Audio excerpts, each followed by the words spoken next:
अस्सलाम वालेकुम। क्या हो रहा? क्या बात है भाई, केले बिक गए? माशाल्लाह अब यही बचे बस। माशाल्लाह। चल यार, तू ही ना धूप में लिए फिरेगा पूरी दोपहर। कितने के? ले 20 रुपए, 10 ये रहे, 10 ये रहे।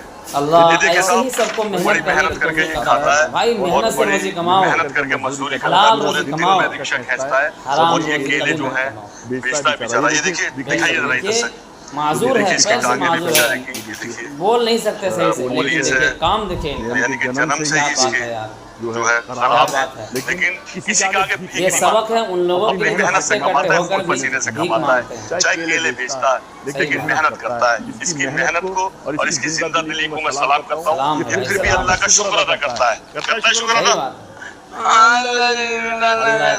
करता है। अल्लाह बहुत बड़ा है, अल्लाह बहुत बड़ा है, क्या बात है।